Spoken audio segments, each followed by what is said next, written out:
So welcome to the Lovefly podcast. It's Paul Tizard, fearofflying coach for 25 years and creator of the 30-day program and a few other bits and bobs.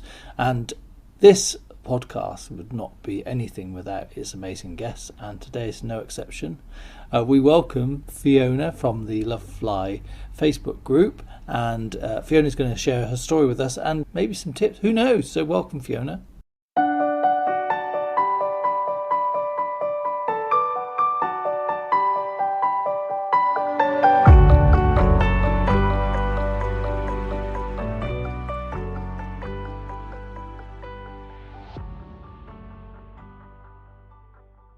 Thank you. Happy to be here.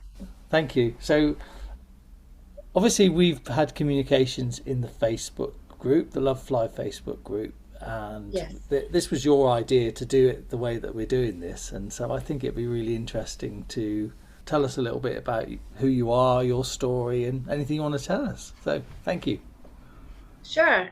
So as you know, but I guess not many other people do. So I live in Canada. I live in Toronto currently. I've been here for over 25 years, and I am in the process of making some major life changes, which include moving back to England, and that involves flying. Yeah, generally, yes. Yes. Well, no, I mean, I have looked into every other way of getting there other than flying. But obviously flying is the best. Well, a little bit easier, maybe. Quicker, perhaps. Easier, quicker, cheaper. Although I did have an aunt who traveled all over the world and never flew, and she was she came over on the QE2 all the time, and so yeah, it can be done. But anyway, so no, that is the biggest thing. You know, when I get excited about what I'm doing, I keep coming back to the fact that I have to fly, and it terrifies me. Okay. Or it did until I joined the group. Ooh, okay. Yes. So when did you join the group, and what? Yeah. So tell us about this sort of change in it. It did terrify you, and so that's interesting. Tell us about that. Sure. So a very good friend of mine actually knew how scared I was of flying, and actually found your website, sent me the link, and that's how. I mean, I'd looked into, I'd read other stuff about fear of flying, but there was just something. First of all, I read your the downloadable ebook, and there was just something about that, and then the Facebook group that really appealed to me. And I think more than anything, there was a part in your book that said something. Well, first of all, you understand totally all those, all the things like how we're, I am Nostradamus and I can tell the future. Well done. I do know that, the cabin crew and the pilot, it's a big conspiracy, and they are, in fact, not telling us everything. Yes, all course. those thinking, what you call them, thinking traps. Is that what all those things. But there was the one part in your ebook, and I think it was where, and correct me if I'm wrong, but it said that it's not, people always say that a fear of flying is irrational, and you said, no, it's not completely irrational. There is a risk, but it's all to do with risk assessment. And my risk assessment, and I would say probably most of the people in the group, is out of whack. Yeah. And I feel that's what it is. And, and that's kind of been a pattern in my life as well. And that's actually the other thing I wanted to say too, that I feel is really important. I've noticed in the group, there are people that have a very, there's people that are afraid of turbulence. There are people that maybe have claustrophobia. I don't have any of those things. I feel that my fear of flying really comes from more of it's to do with these cognitive distortions. It's to do with a pattern of fear and anxiety of life in general. Okay. So it doesn't actually really have to do with I'm not really scared of flying. And I actually, in the times that I have flown, I have liked flying. It's this general fear and think, the idea that something is going to happen to me, and it's that big what if. Yes. So is that with you all the time then, just that flying is just one sort of version of it? Yeah. I mean, generally I do have quite a lot of anxiety generally. I really, since I was young, and and I have had instances with, like, experiences with dealing with OCD, and that's all tied into this thing about wanting or not being able to deal with uncertainty. And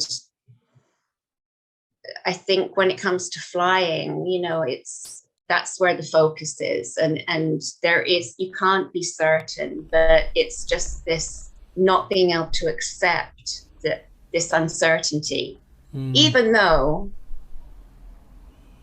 as you've said, you have to really look at it's like risk assessment.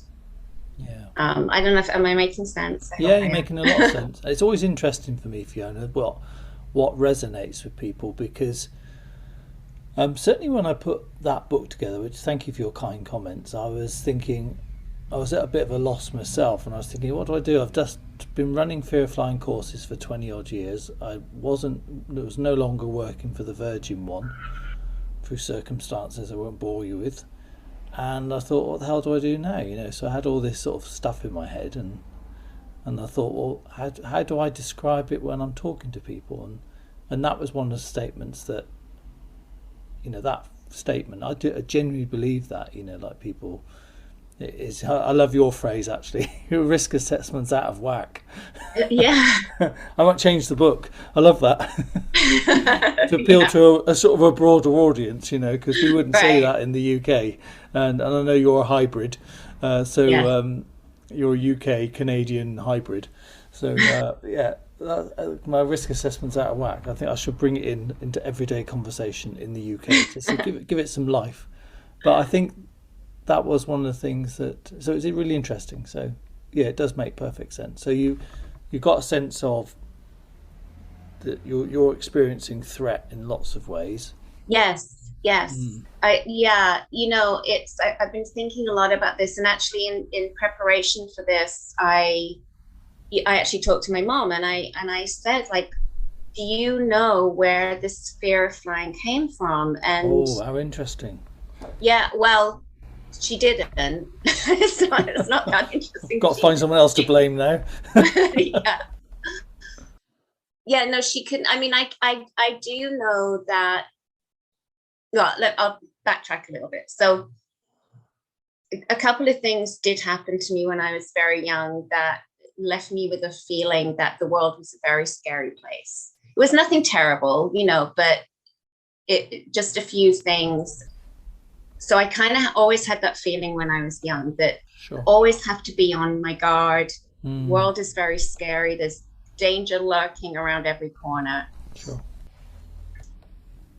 And then, the first time I ever took a flight was when I was around 10, and my aunt and uncle took me and my sister on a cruise, and we had to fly to Italy to get board the ship. Yeah. And I was terrified of flying to Italy from England, even though it's a relatively short flight. And and knowing that I had to do the same on the way back ruined the whole holiday for me. So do you know why you were terrified at that age? Well, I think it was this general fear of everything. And I also feel, I don't know if we might roughly be the same age. I'm not sure. Maybe I'm older than you. But in the 70s, I feel like there was a lot of stuff going on. I feel like I might be wrong, but I think there was a lot of like hijacks. Yeah. I mean, the IRA were just doing their thing. And, you know, I mean, every time I went up to London with my family, I was convinced we were, you know, going to get bombed. And so I think there was a lot of fear in general, a lot of terrorism, that kind of thing. And I was just very, you know, as a child, I was like just very like aware of all that and very sensitive to that. And I think that that's the only thing I can really put it down to, a combination of my personality and all this stuff going on. Yeah. And then after that holiday, I didn't fly again until I was in my early 20s, and I came over to Canada. You know, it's funny. So I won't bore you with all the details, but me and my sister came over to Canada when I was about 21 for 6 months. We stayed for 6 months, went back to England, and then I came back out here a couple of years later. And that first time, I don't remember really being too fearful.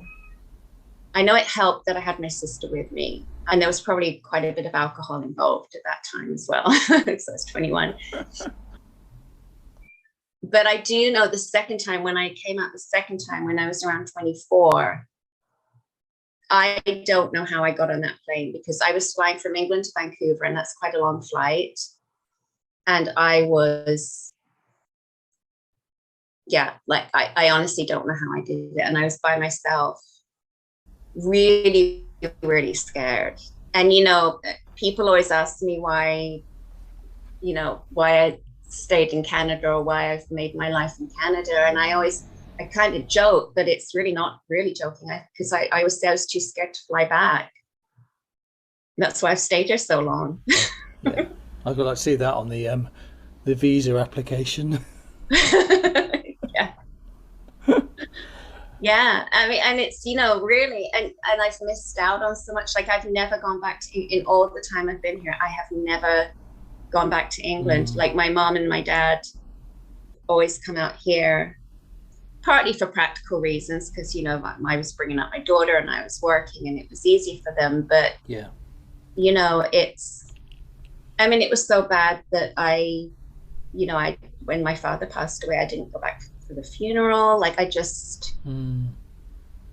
it's had a huge impact on my life. And it's, yes, you know, I've not gone on vacations with my daughter because of it. And it's just awful. And I'm at the point now where it's like, it's enough. Yeah. You know, it's time to get over this. And I feel like I've seen a couple of other people in the group say the same thing. So and, you know, it's almost... Sorry, Fiona, can I just ask? Because that's really interesting, Sure. You know, because you've had some pretty dramatic things happen in your life, and they haven't caused you to fly. And yet now it feels like there's something's changed. And because sometimes that can be quite interesting, what the motivation is, you know, to make you say enough is enough. Yeah. Well, I really want to live in England again. I really want to go home. You know, I mean, you know, Canada is great. Toronto's it's been a great place to live. I don't know if you've ever been here, but it's, it's a great city. Canada's a great country, and it's, you know, it's been really good to me. But home is home. And I think one thing that triggered it is my sister lived here for a long time, and she moved back to England a few years ago. Okay. So there's that. My mom is, you know, in her 80s now, so I want to be closer to her. You know, there's a few other reasons. I just feel like I want to go home, and I do want to I do want to conquer this. Yeah. You know, I really do. And the one thing I've noticed in the group too is I feel like a lot of the people in that group are smart. You know, we're smart people, where I think I even said this the other day, like we're all overthinkers. And I don't think there's anything really, you know, that some people kind of say that as a negative thing. I would rather be an overthinker than a non-thinker. Not. Yeah. But it's like you've got to rein it in a little bit. Yeah. You know. Well, because you're in danger of doing the work for everybody else as well, aren't you? So. Oh, exactly. Well, if I'm not thinking about it, how do I know the pilot's going to be safe?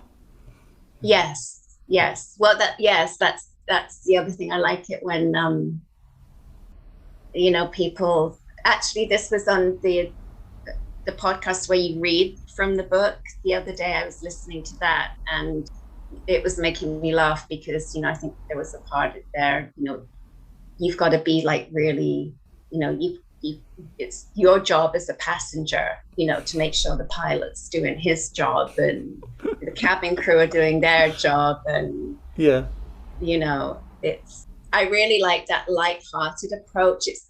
It's not like making fun of us, but I think it's really important to, because I know for myself, and I'm sure again it's the same for a lot of people in the group, we take everything so seriously, way too seriously, and it's just like you just got to lighten up, you know. Thank you for that. Yeah, there's something in that I can strongly agree with, because I think, you know, life's pretty serious, you know, and it's brief, and you don't get a second go, as far as I know. And so yeah. You know, like if you're going to spend it putting your life on hold because of a fear, then I think that's a real shame. And it's not to sort of guilt anyone, because we still live our lives even though we're not flying. It's just that we are living a modified version of what we could be doing. And it's not, you know, I haven't flown for 3 years, you know, so I can fly. My life hasn't been any less because I haven't flown, but I can choose to fly, and that's the thing I wanted people to have, was the choice. Absolutely. You know, yeah. That's the thing, isn't it? Yeah. Oh yeah. No, I mean, a life lived in fear is only half a life. Like, definitely, it's living in fear is awful. And I mean, you know, I just from my experiences with OCD, and you know, it's just having this awful like threat, that the what if looming over you. It's no way to live. It really isn't. Yeah. And actually, you've made me think is, you know, or when you asked me why you felt it was time to get over this, you know, I think it's also my age as well. You know, I turned 50, and yeah, that's the only way I can describe it. It's time, and life is short, and there's a lot of things I want to do. Yeah. And this would be a real personal achievement for me to do this. And not only, you know, a lot of people say to me, well, you don't have to like flying, but I do actually feel that I do like flying, and I will like flying. It's just always comes back to that what if and the uncertainty. Yeah. And I guess good. At the end of the day, the only way to deal with that is to face it, and exposure. I mean, I know, just, you know, from doing work on with the OCD, it's like, you know, the exposure that really is the only way to tackle this problem. And that means, you know, getting on a plane and facing those fears and being terrified and accepting that you're going to be terrified. You know, I know for me, it's the idea of you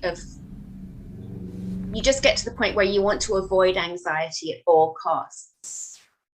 Yeah. And you get so blinkered by that, you know, it's that's your focus, that you kind of forget about everything else. It's just you can't handle that anxiety. But if you can learn to sit with it, and then you realize it's really not that bad. And I do also believe in, you know, that thing with the anxiety curve, where if you know, they've shown that if you can sit with anxiety, it will peak and then it will come down. And then the next time it will peak, but it will be a little less, and then it comes down, and it keeps. And I really believe that. And the only way to get there is to keep doing it and expose yourself.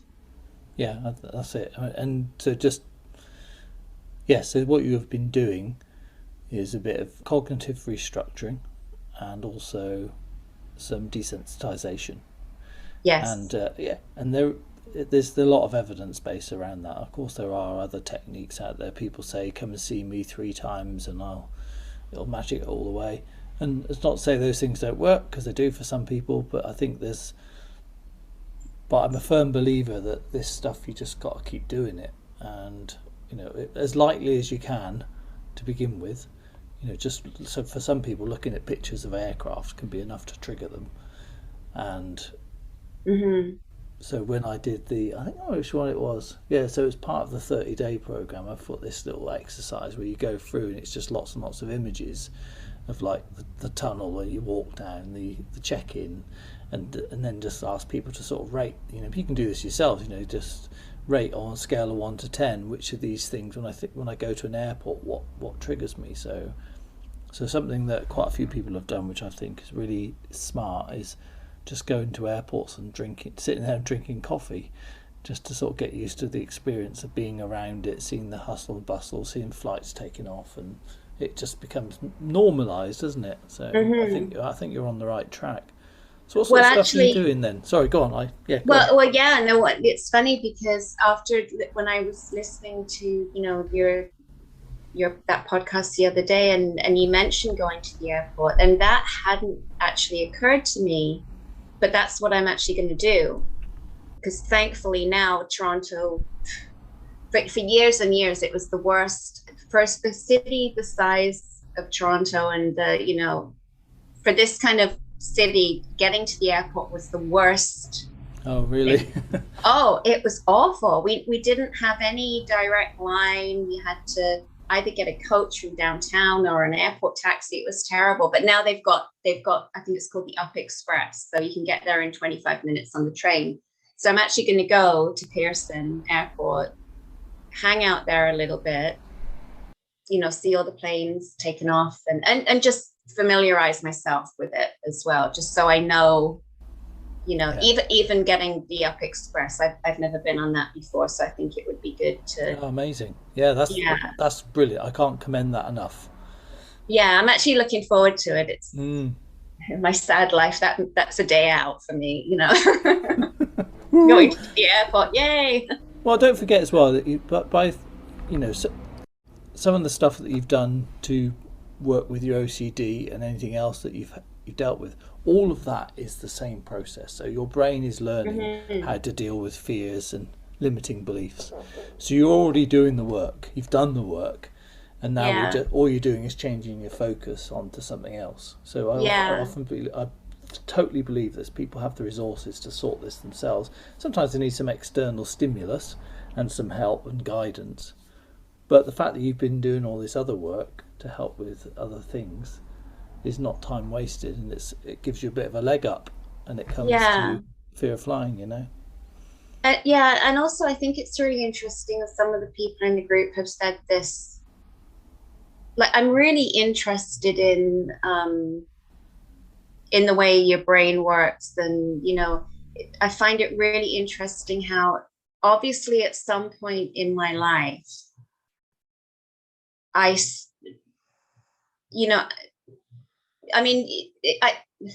it's really interesting to learn why anxiety happens, why your body has this response. And it is to keep you safe. Way back, when we were living in caves, and we had to be on alert all the time, and we had to have this, response to threats. But it's almost like, we still have this kind of primitive response when we don't need it anymore. Yeah. But I feel like, personally, obviously at one time when I was little and things, your formative years, my brain was doing this to keep me safe, or to give me this feeling of being safe. I don't need that now. but my No. stupid brain doesn't know that. Doesn't know it yet. It doesn't know it yet. Yeah. It's getting to schooling. Yeah. And I've seen it, some other people say this as well. And so, I know some people find it helpful to kind of talk to their brain and say, thank you for doing this. I don't need it anymore. Some people find it useful to kind of, there's different ways people have of dealing with it, I guess. I kind of feel like, I don't know, compassionate towards this. Yeah. The way my brain has kept me feeling safe, but yeah, like everyone has a different way of dealing with it. But it's also interesting what you said about the triggers, because when I was listening to that the other day, I was lying on the couch and you were describing the stages of, going through the stages of flight, from arriving at the airport, right through to the flight and the end. And I was shocked at the emotional response I had to you talking about being at the airport, checking in, getting on the plane. I can feel my heart racing as I'm talking about it. Yes, like unless your breathing's changed a little bit. Yeah, I can see that. Sitting on the plane, the bings and the bongs and and I was sobbing. And and that was, I thought, okay, well, there's obviously something going on here. Now, when you were describing being up in the air, that was fine. I had no problem with that. Yeah. And that's why I think going to the airport is there's something there. There's something about that part of it. Definitely the getting on the plane. That's the part that I'm the most worried about. Yeah. Is that I'll panic at that point. Yeah. I do have some Ativan to take with me just in case. But that's your emergency. Yeah, exactly. Yes, I don't want to have to rely on that. But it's good to know I have that just in case. Yeah, I know people have flown with the same pill in their pocket for years. Just in case, it's just one of those things. So, whatever it takes to, because it's, and I know I bang on about this all the time, but it is a case of just chipping away at it, and that's what you're doing by doing the airport visit and recognising that there are trigger points for you. The airport and the flight and all that stuff, that's, all that beginning stuff is the moment of commitment.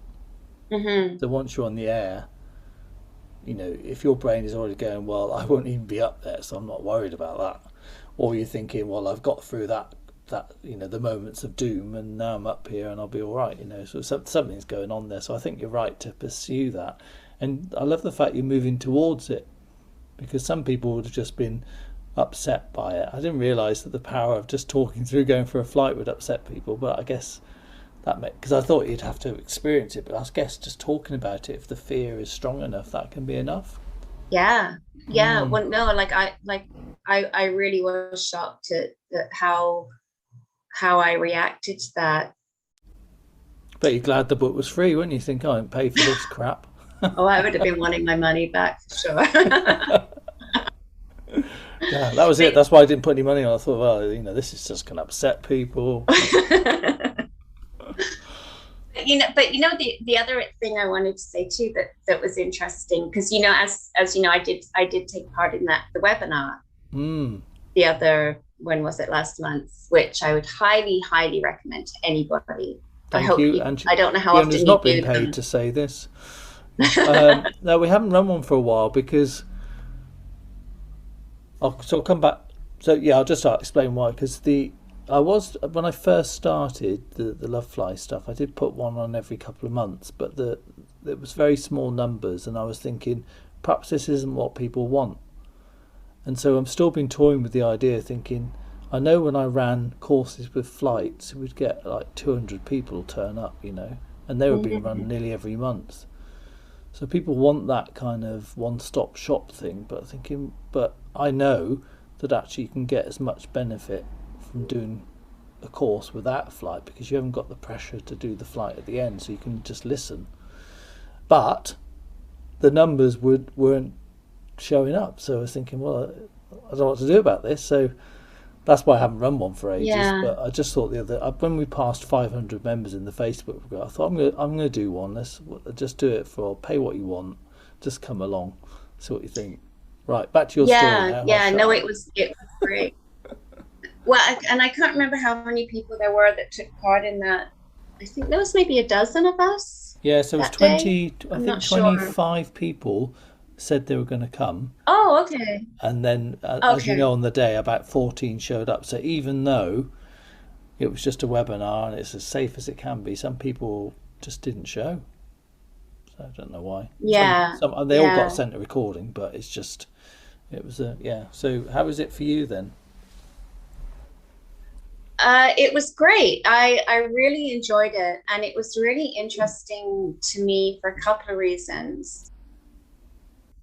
Because, like I said, in the group, a lot of people have talked about turbulence and, the technical aspect of flying, like the planes. And I always thought, first of all, maybe I just either I haven't experienced turbulence or I've blocked it from my mind, or I don't know. But to me, that's not even an issue. Has never bothered me. And I just thought I couldn't understand why people kept going on about like wanting to know how the plane works and all this and that. And I just thought, because I knew there were like kind of three parts to the webinar. There was talking to Steve, right? The pilot. That's right. Talking to Sarah, for the flight attendant, and then the psychological aspect of it. And I thought, well, that's the part that I'm going to be interested in.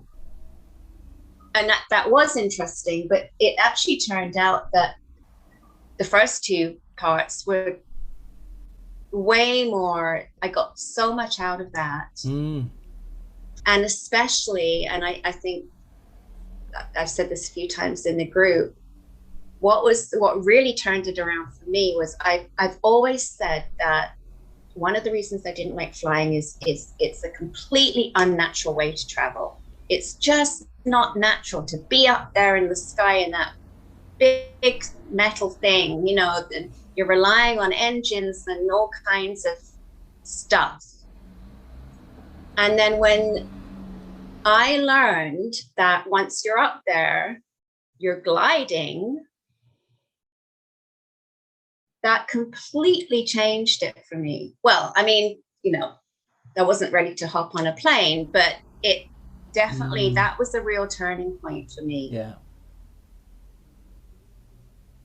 I guess, just because I realized that it actually is very natural. I mean, obviously you need the engines.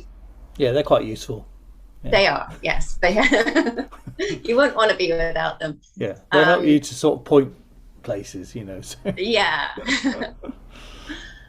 But yeah, like just that was wonderful to learn that.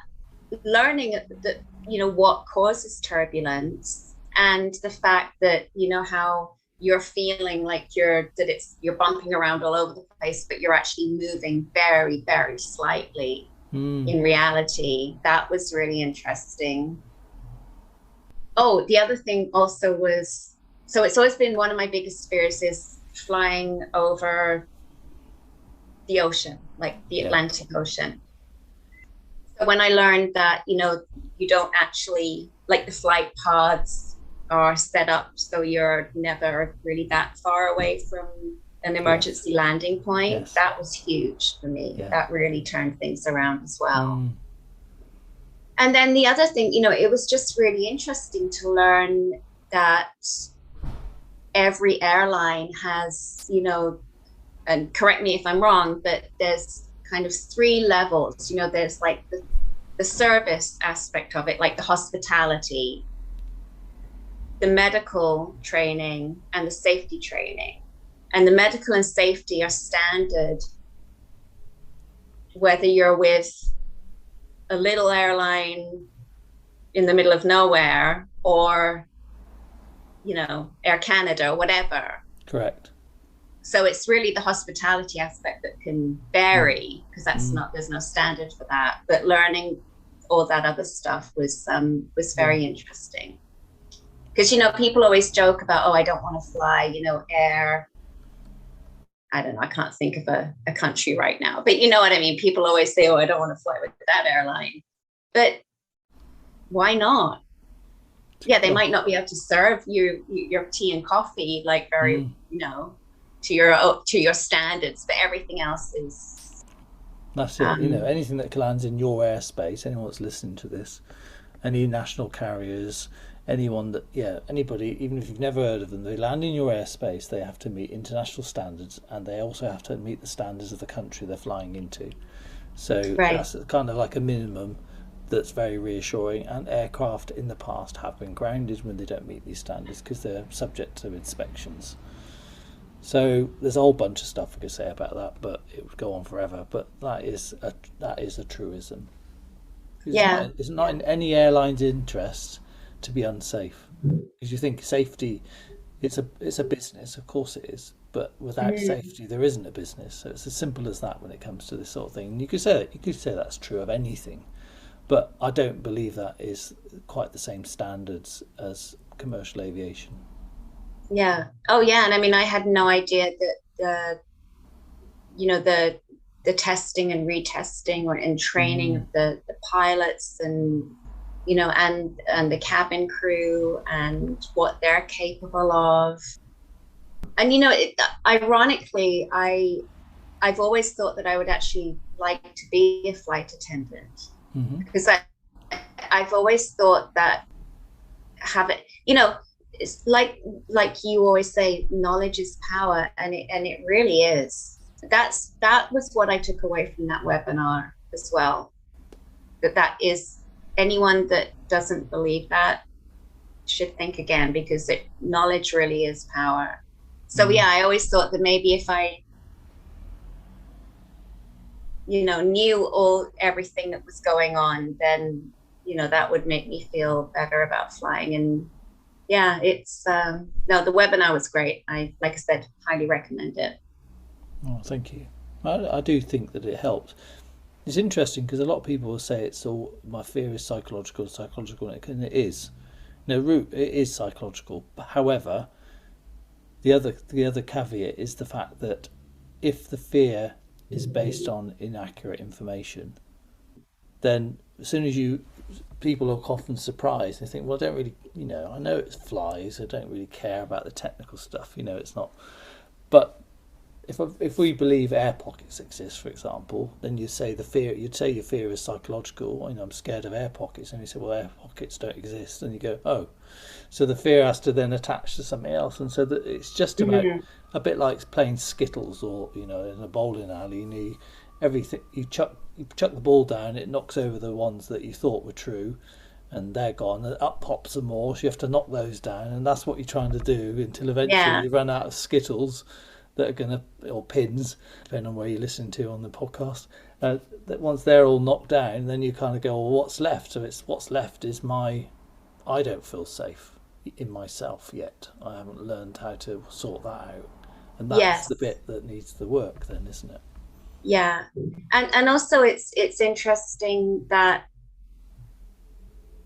a lot of people have said, and I definitely can relate to this, that a couple of things. First of all, when you've been fearful of something for so long, and it's such a part of you, it's very hard to let that go when it has almost defined you. Because I mean, and I know, I'm Fiona who hates flying. That's what I've always. It's not. I don't meet people and say, "Hi, how are you?" I hate flying. But it you usually normally wait a couple of minutes. Yeah. Yeah. Well, it usually comes up when people ask me why I've lived in Canada so long, and that's when it'll, I'll say, "Well, I hate flying. I don't like to go back to England." But the other thing that's really interesting, and I know a couple of people have said this, is that, and again, this is where it's all your brain and your mind, and oh my goodness, it's almost as if if I'm not scared of flying, something bad is going to happen. And that is, I don't like to use the term crazy because but it is a little bit nutty, to have that. Well, no, it's not. Think It's that not way. nutty. Let's just do a reframe there, okay? So it's probably an unhelpful thinking pattern at its worst. Yes. Okay. Yes. That at its worst, that's what it is. It's. But if you think about it, that's just your brain going. Your brain does that anyway. Your brain is always thinking, whether you're aware of it or not. All those thoughts that kind of run through our head are always thoughts of doom. What, careful of him, that looks dodgy, or that person scowled at me. We're doing assessing danger all the time, so that's all that's happened. So if you can let go of the fear of flying one, your brain will still be looking for other dangers. Yeah. You can't turn it off. Yeah, and actually I've noticed that too. I keep bringing stuff back to OCD, but it's interesting because that will attach itself to different things. At one point in my life, it was attached to, checking appliances and things. And then at another point, it was attached to something else. And so, yeah, if it's there, and it will always find something. And I mean, I guess really being aware of all this, like being aware that, you're not jinxing something by, you're not jinxing it by not being scared of it anymore. Yeah, just being aware of all, like you said, the thinking traps and the negative thought patterns and all that kind of stuff. I think, the battle's half won if you're at least aware of it. Yeah, I love that. I love that because I'll call it as simple as this. It's just noticing, because if we most people won't notice what their thoughts are doing until you try and do something like you go on one of these well-being courses at work and they say, let's take some deep breaths and relax, and then all of a sudden you can hear the crazy noise which is in your brain all the time. It suddenly becomes really obvious, and or go and do yoga or something like that, you'll suddenly be aware of all these pressing things that I must attend to. So it's, and the other thing is that you said I don't want to jinx it, that our old brain, our primeval brain, was very superstitious and suspicious. So it's just sort of rational brain, intelligent person like you are, versus older brain, automatic patterns. It's an interplay between them, and we all have it. It's just being able to dial one up and dial the other down when we need to do something which is more important, which it sounds like the challenge ahead of you, Fiona. Yeah. And the other thing too is, and I know this kind of gets banded around a lot, especially these days, but acceptance. Accepting things is like, it really, I tell you who is really good at accepting things and who I've learned a lot from is my daughter, who is 21. And I've always said, actually, she is way more emotionally mature than I am on many levels. And she just has this way of accepting things.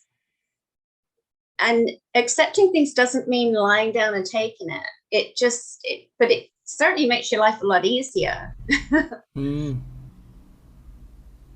that's kind of linked to always needing to be reassured. And I know there's, a couple of people in the group who have just wanted absolute reassurance that everything is going to be okay. Yeah. And the thing about that is it will never be enough for them.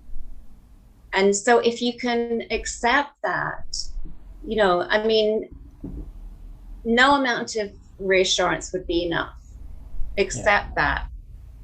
And then you can kind of hopefully move on from that. So accept there's no, that there is uncertainty in life. And Now, I should say at this point, I'm very aware that I need to put all this into practice now. I can sit here in my bedroom spouting this kind of stuff till the cows come home. Well, let's put it, so you've done a good job with your daughter, okay? So you've got to take some credit for that. There's some DNA side of that as well, you know, which you're also responsible for, but also upbringing, so that you can take some credit for that. You also help a lot of other people in the group. And I think externalizing in terms of helping others, like you've been doing, is massively helpful, because every single time you teach or help somebody else is a little bit of accepting it yourself. So you are doing the work. So yeah. On that note, when are you flying? What's the planned date? So September 14th is the date. Flying from Toronto to Manchester. Nice. Yeah. And I'm due to come back on November 30th. And then, you know, this is the other thing. At some point, I'll be flying back and forth quite a lot. So I really do need to get over this. But yeah, September 14th. And, you know, it's funny, like to me, it's like September 14th, that's huge. This date is huge. And then I keep reminding myself that, you know, I'm flying with Air Transat. That pilot for the cabin crew. That's on their schedule. Oh, we're flying to Manchester that day, just another day at the office. You know, that's what it is to them. And that's kind of what I'm trying to keep in mind. Yeah, so you're normalizing as well. So the way I see it, you've got 6 weeks. And that 6 weeks is a heck of a lot of time on top of all the other stuff you've been doing. So honestly, like right now, I'm very ready to face this. I really am. So, so this is brilliant. But people often have like peaks and troughs at this point. So I've seen this quite a few times with podcast guests, where they've got a flight that's at a distance and they're massively super positive, they're doing loads, and then they'll have a blip. And it's what happens next, which is where it shows the sort of all the work that you're doing prepares you for the blips that are going to happen. Yeah, and I think also at some point I, you know, pardon the pun, but I kind of have to put myself on autopilot and just go through. You know, I've got my ticket now. I need to get my travel insurance. Now I need to buy my luggage. Now I need to do this, and I'm just. Yeah, that's what I'm doing. Yeah. Because I am doing this. I will be doing this. Just say that again. I love that. Say that again. I'm doing this.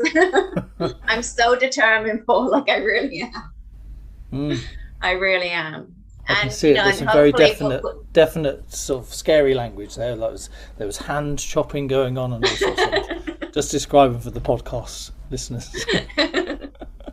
That's brilliant. Shaking like a leaf, crying on the inside. So you're doing so there's practical side of it. So what about the mental, emotional type? What are you doing between now and then to help with that? I am going to be listening to more podcasts for sure. I will probably be looking at the book again several times. Like, I don't know, you know, it's like I said, I'm at the point now where I want to do this, and I want kind of feel like it's like testing myself, and I'm just so ready for this. Yeah. So I don't know what I'm going to do in the next 6 weeks. I mean, I have got a lot of practical stuff to do. But yeah, I think the closer that it gets, the more I will just be. I'm just doing it, and that's the way it's going to be. We'll see. I mean, I know we're supposed to be doing an after podcast. We're supposed to be doing it. We are doing it. We will be. We will We'll be. be doing, yeah. I mean, remember, the after is what, regardless. So at this point, all I want for you is to find a way that you can shift the fear to a point where it decreases. I used to say this on the courses. I said the flight is not proof of anything. I know for you it's like the big thing. What the most important thing is to reduce the level of fear, that you can listen to anything, you can watch something, and it doesn't trigger you. These are the goals. The flying part Yeah. flying is a form of transport, isn't it? It's not that. I mean, I'd love it for you to love it like people like. I mean, I love going on a flight. I'll go anywhere. Yeah. I But you want to don't be. have to. I want to be Peter Higgins. That's my goal. Hope you heard that, Pete. They all want to be you. Yeah. So yeah, he's flying all over the place. He will forever. Whilst he draws breath, he'll probably be, smashing out flights all over the place, and that's just brilliant. And I'd love that for everybody to. But for as a minimum, I think we can all aim to get for it to be a non-event.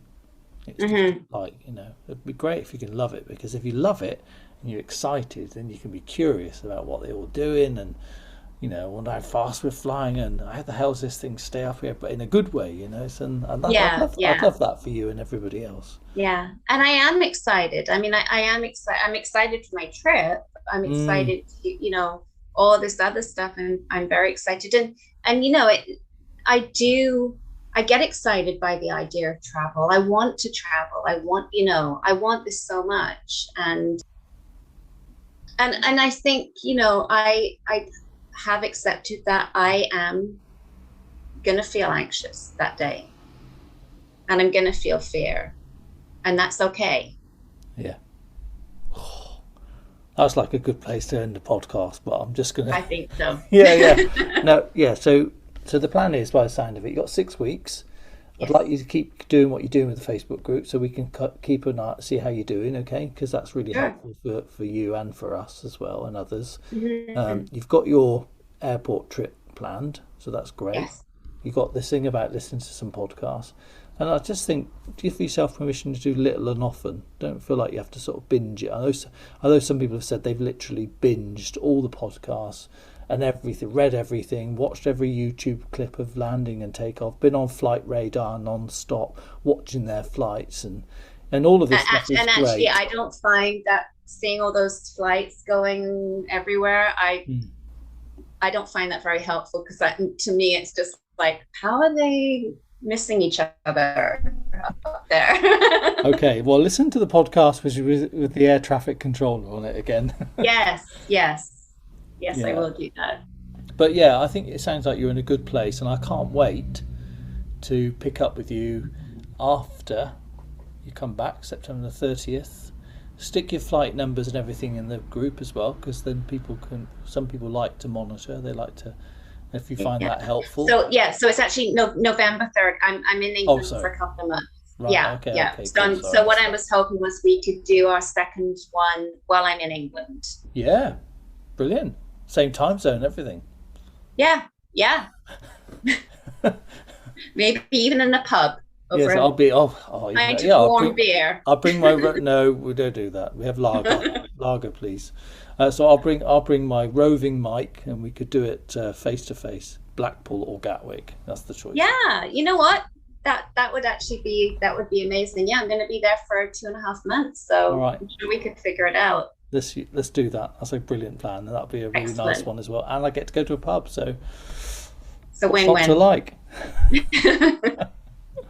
Fiona, thank you so much. I really appreciate this, and it's a great idea to do a before and after, and I'd love to do that with more people. I think this is real fun. Becky did the same. Becky, yes. Becky, and I think this is going to be another one. Would be really interesting to see how you get on, and I look. It's definitely going to be interesting. That's for sure. So don't go into stealth mode. Stay visible, so we can sort of see how you're doing, and we're really behind you, because we can see how much it matters. So thank you. Yeah, no, it's like I said, that the group has been really and I'm not saying this lightly, like it has been life-changing. It really has, and just want to thank you for all the work that you do. I know you're so busy with taking your master's course and everything, but honestly, it's Oh well, Really thank you. appreciate it. Well, it's very rewarding, and actually you're part of that. It's people like you that are also contributing that make it come alive. So thank you to you as well. Yeah. Oh, mutual love all around. I love it.